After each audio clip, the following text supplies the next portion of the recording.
भैया जोगिया के भेष धर के अइलन शिवा गुरुजी बैठी गेलन अपना शिष्या के दुअरिया है बैठी गेलन अपना शिष्या के दुअरिया है बैठी गेलन जोगिया के भेष धर के अइलन शिवा गुरुजी बैठी गेलन अपना गिना की दुअरिया है हम नगीना जी के दुहरिया है बैठी गेलन अपना शिष्या के दुहरिया है बैठी गेलन क्या बात है क्या ताली दी ताली चलो भैया आई झूम के इधर को लाइट लगा दो क्या बात है पीछे तो दमनहार में हथिन तो पता लगी था इधर से झुक के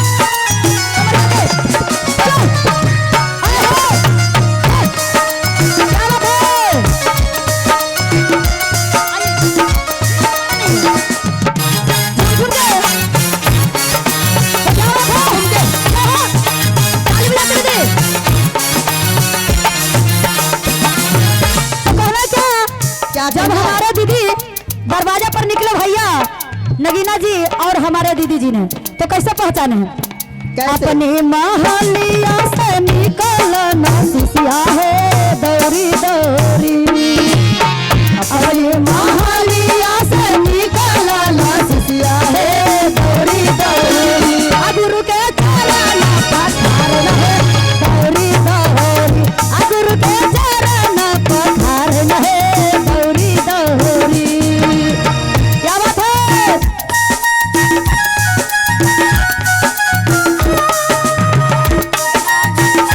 धीरे धीरे हमरा सजना में अइहा भोला धीरे धीरे धीरे धीरे ये बाबा धीरे धीरे धीरे धीरे बाबा धीरे धीरे हमरा अगना में अइहा बाबा धीरे धीरे हमरा अगना में अइहा बाबा धीरे धीरे झूम के दीदी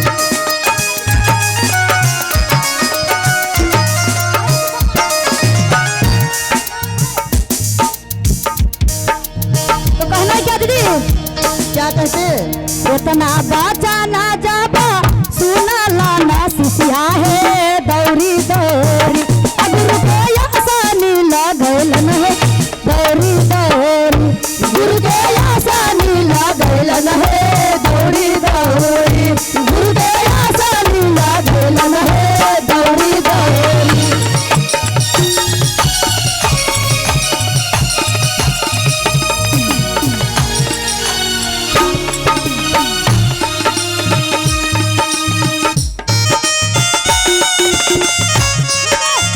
क्या बात है झूम के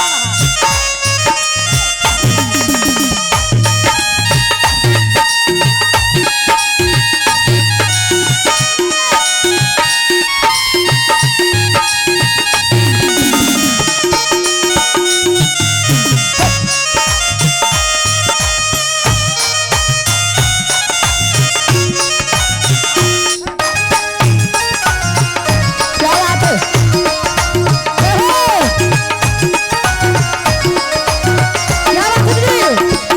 कहना है क्या दीदी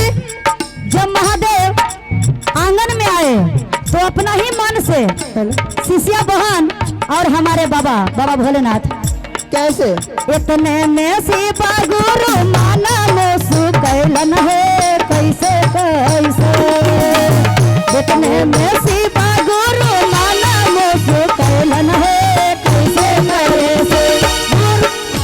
शिष्या चिन्हलन अपन गुरु है कैसे कैसे शिष्या चिन्हलन अपन गुरु है कैसे कैसे शिष्या चिन्हलन अपन गुरु है कैसे कैसे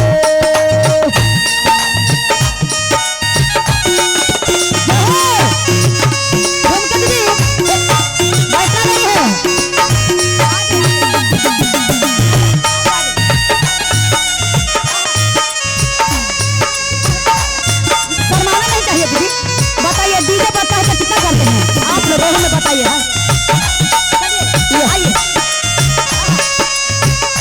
गुरु के दरबार में शरण गुरु के दरबार में काहे शर्माते हैं?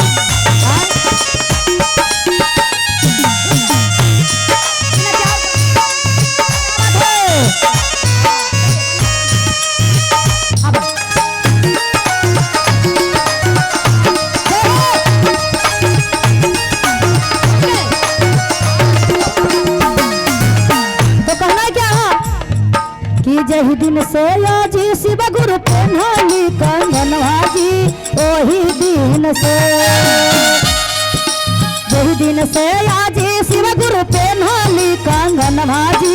ओही दिन से चिन्हली शिष्या कैसे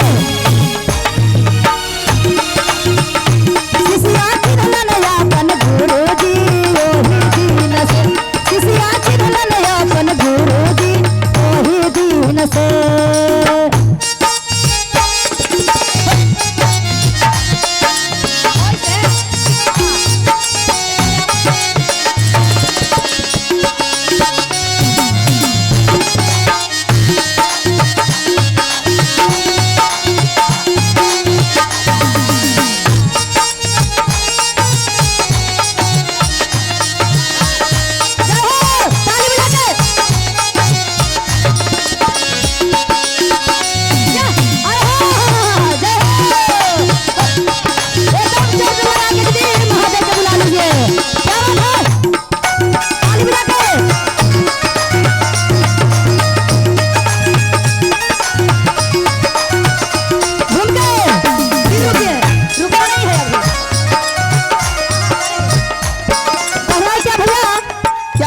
जो महादेव कहे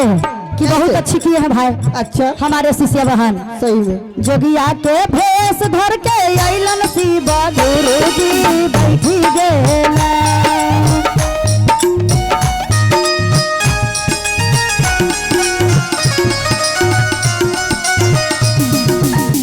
जोगिया के भेष धर के अइलन शिव गुरु जी, बैठी गेला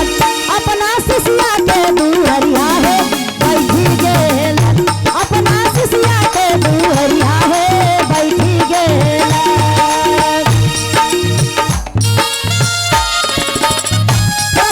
दीदी शर्म नहीं करना है, कोई हम दूसरा जगह पर नहीं है, हम महादेव के चरण में है। ताली लगा के दीदी भैया तालियां बजाइए ना थोड़ा,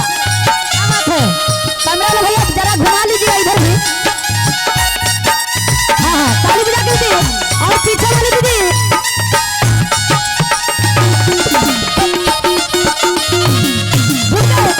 क्या है?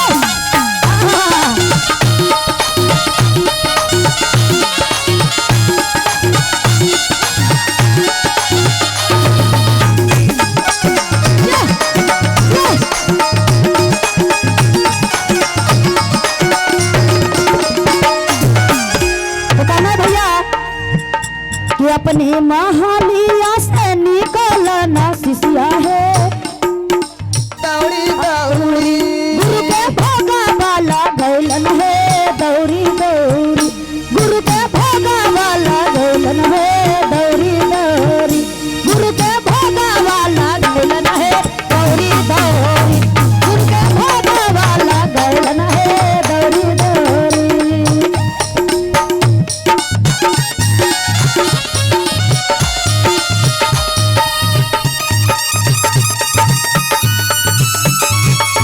क्या बात है? अच्छा अच्छा अच्छा ये भूल के दीजिए, शर्माना नहीं, हम भैया से कहे क्या ड्रेस ले लिए हैं भाई, भैया कोई दिक्कत नहीं ना क्या? कहे कि माँ के दरबार है ना, माँ के जगह आता है। अरे जरा दीदी से थोड़ा थोड़ा मिलो और घूमो। जय हो, हाय हाय हाय हाय,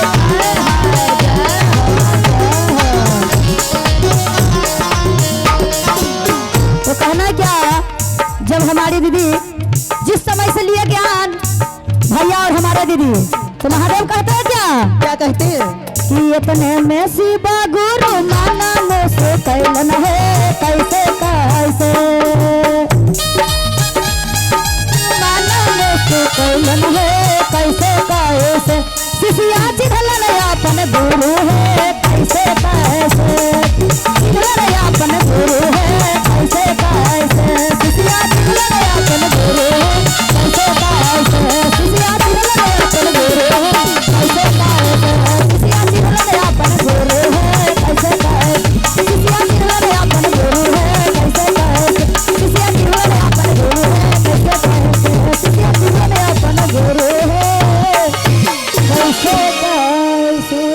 तो बोल दीजिए शंकर भगवान की। जय। तो जरा नीक लगेला तो तनी ताली बजा के आशीर्वाद दिए हमार दीदी। क्या बात है हमारे भैया।